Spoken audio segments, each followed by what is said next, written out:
Hello student, welcome to online physics classes of Symbiosia School. Today we will discuss about new topics of chapter 4 moving charges and magnetism. The topics are force between two infinitely long parallel current carrying conductors, definition of 1 ampere, representation of fields due to parallel currents. So force between two parallel infinite long current carrying conductor. अब इस derivation में हम क्या निकालेंगे, हमने दो infinite long current carrying conductor ले लिए हैं, दो हमने वायर ले लिए हैं जो कि इनफाइनाइटली लॉन्ग है और इन दोनों वायर्स में करंट फ्लो कर रही है। तो दैट मीन्स ये क्या है, करंट कैरिंग कंडक्टर है। अब दोनों ही वायर्स में करंट फ्लो कर रही है तो दोनों ही वायर्स अपना मैग्नेटिक फील्ड बनाएंगे।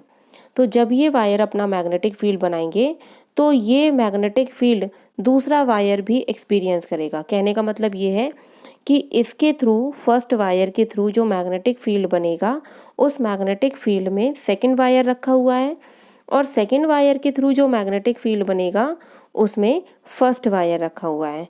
जैसे कि यहाँ पर आप देख सकते हो कि यहाँ पर I1 करंट फ्लो हो रही है तो ये वाला जो वायर है PQ ये अपना मैग्नेटिक फील्ड बनाएगा और इस मैग्नेटिक फील्ड में ये वायर रखा हुआ है।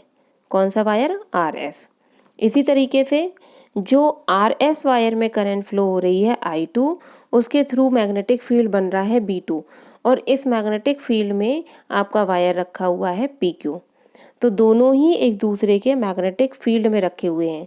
तो जब ये करंट कैरिंग कंडक्टर एक दूसरे से बने हुए मैग्नेटिक फील्ड में रखे हुए हैं तो ऑब्वियसली इनके ऊपर एक फोर्स लगेगा, यानी कि PQ वायर पर RS वायर के मैग्नेटिक फील्ड की वजह से फोर्स लगेगा और RS वायर पर PQ वायर में फ्लो होने वाली करंट से बनने वाले मैग्नेटिक फील्ड की वजह से फोर्स लगेगा। सो फर्स्ट हम निकाल रहे हैं मैग्नेटिक फील्ड ऑन RS पर magnetic field due to current in PQ में जो करंट फ्लो हो रहा है उसकी वजह से PQ अपने आसपास एक मैग्नेटिक फील्ड बनाता है जिसको हम कहते हैं B1 और इस मैग्नेटिक फील्ड की रेंज में आ रहा है आपका वायर RS। तो इस B1 की वैल्यू क्या होगी? तो ये हम पहले प्रूव कर चुके हैं कि एक करंट कैरिंग कंडक्टर में मैग्नेटिक फील्ड कितना बनता है। तो ये चीज़ यहाँ से आ गई, B1 इक्वल्स टू हो जाएगा mu naught I1 upon 2πr। अब force acting on RS due to current I2 through it is, अब RS वायर में जो फोर्स लगेगा और वो फोर्स किसकी वजह से लगेगा? वो फोर्स लगेगा PQ वायर के मैग्नेटिक फील्ड की वजह से। तो PQ वायर के मैग्नेटिक फील्ड में कौन सा वायर रखा हुआ है? RS। ठीक है, तो यानी कि यहाँ पर मैग्नेटिक फील्ड है और RS में करंट फ्लो हो रहा है, यानी कि चार्ज जो है मूव कर रहा है। तो जब मैग्नेटिक फील्ड है, चार्ज है, तो उस पर क्या लगेगा? उस पर लगेगा एक लॉरेंज फोर्स। तो उसकी वैल्यू होती है IBL साइन थीटा। तो यहाँ पर B की जगह पर हमने पुट कर दिया है mu naught I1 upon 2πr। ये हो गया आपका B, I यानी कि करंट, L साइन थीटा।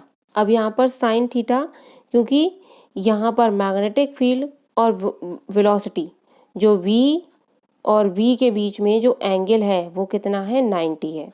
तो यहाँ पर मैग्नेटिक फील्ड जो बन रहा है वो बन रहा है डाउनवर्ड डायरेक्शन में, यानी ये इनसाइड द पेपर। क्रॉस का मतलब होता है इनसाइड द पेपर, यानी कि मैग्नेटिक फील्ड डाउनवर्ड पेपर के नीचे है, डाउनवर्ड डायरेक्शन में है, पेपर के इनसाइड है। ठीक है, तो यहाँ पर एंगल कितना बन रहा है? एंगल बन रहा है 90। देखो मैग्नेटिक फील्ड है जो पेपर के इनसाइड है और आपका चार्ज फ्लो हो रहा है इधर, तो दोनों के बीच में एंगल कितना बन रहा है? 90 एंगल बन रहा है। तो यहाँ से ये आ गया 90। अब जब हम इसकी वैल्यू रखेंगे तो ये आ जाएगा mu naught I1 I2 L upon 2πr। अब इसी तरीके से जो आपका RS वायर से जो मैग्नेटिक फील्ड बन रहा है B2, उस मैग्नेटिक फील्ड में वायर रखा हुआ है PQ जिसमें कि करंट फ्लो हो रही है I1। तो इस PQ पर भी एक मैग्नेटिक फोर्स लगेगा। तो पहले इसका B2 का हम देख लेते हैं कि B2 मैग्नेटिक फील्ड कितना बनेगा। तो ये बनेगा mu naught I2 upon 2πr। ठीक है, अब इस पर फोर्स कितना लगेगा? फोर्स लगेगा F12, यानी कि F12 का मतलब है force on first wire due to second wire's magnetic field. तो यहाँ पर mu naught I2 upon 2πr, B की हमने वैल्यू रख दी है I1 L साइन थीटा। ये आपका जो फोर्स आ रहा है वो इस फॉर्मूले से आ रहा है F equals to IBL sine theta. अब B की वैल्यू हमने यहाँ पर रखी थी ये वाली, और B की वैल्यू हमने यहाँ पर रख दी है ये वाली। ठीक है, तो ये हो जाएगा I1 L साइन थीटा। अब यहाँ पर जो मैग्नेटिक फील्ड बन रहा है PQ वायर में, वो मैग्नेटिक फील्ड बन रहा है आउटवर्ड, परपेंडिकुलरली आउटवर्ड बन रहा है, यानी कि पेपर के बाहर परपेंडिकुलरली। तो परपेंडिकुलरली जब पेपर के बाहर बन रहा है तो ये एंगल कितना हो जाएगा, 90 हो जाएगा। तो जब ये एंगल 90 होगा तो यहाँ पर साइन 90 की वैल्यू पुट कर देंगे, ये हो जाएगा mu naught I1 I2 L upon 2πr। अब यहाँ पर ये टोटल लेंथ पर फोर्स है, यहाँ पर भी ये टोटल लेंथ पर फोर्स है, और अगर हम पर यूनिट लेंथ पर फोर्स निकालना चाहें तो ये हो जाएगा F12 अपॉन L। तो ये हो गया F अपॉन L, जिसको हमने ले लिया है mu naught I1 I2 upon 2πr।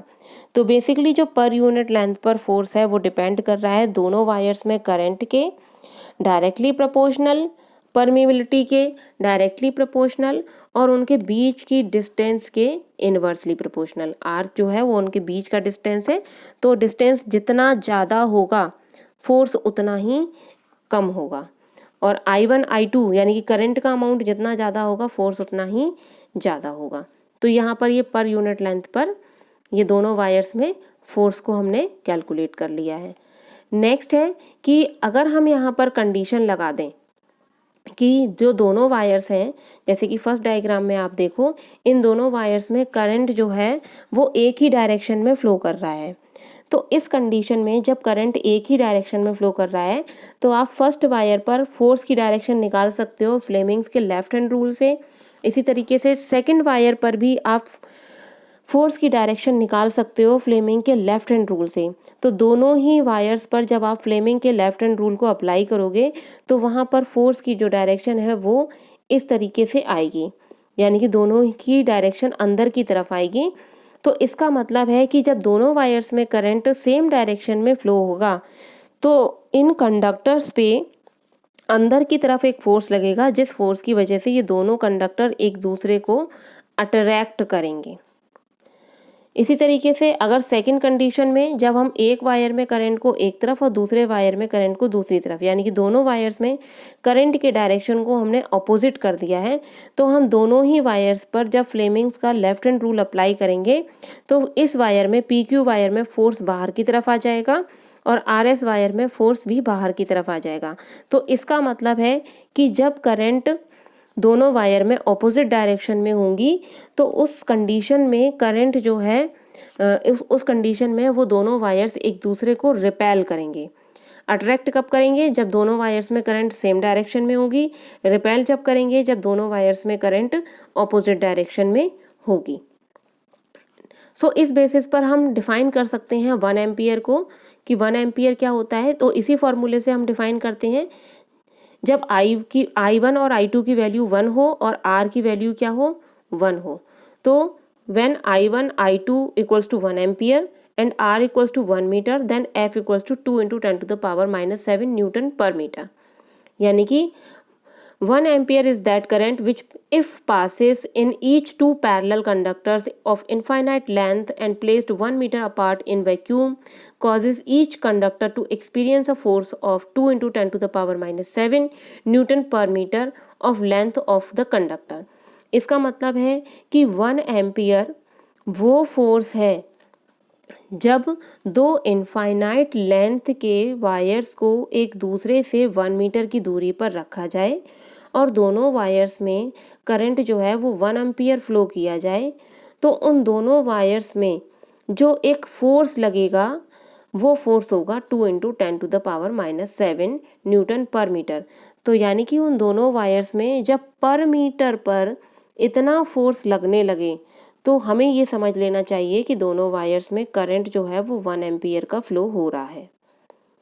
यानी कि जब आप इस तरीके से समझ सकते हो कि दोनों वायर जो हैं वो आपने इस तरीके से रख रखे हैं, दोनों वायर्स में करंट सेम डायरेक्शन में है और दोनों वायर्स अगर अट्रैक्शन फोर्स 2 × 10⁻⁷ क्रिएट कर रहे हैं और कितने लेंथ पर क्रिएट कर रहे हैं, यूनिट लेंथ पर क्रिएट कर रहे हैं, तो उस दौरान इन दोनों वायर्स में जो करंट होगी वो 1 एम्पियर होगी। ठीक है, तो इस तरीके से हम यहाँ पर 1 एम्पियर को डिफाइन कर सकते हैं। तो ये आपकी 1 एम्पियर की डेफिनेशन है और ये आपकी मोस्ट इम्पॉर्टेंट डेफिनेशन है। तो यहाँ पर ये टॉपिक फिनिश होता है। नेक्स्ट हम नेक्स्ट वीडियो में पढ़ेंगे। Thank you.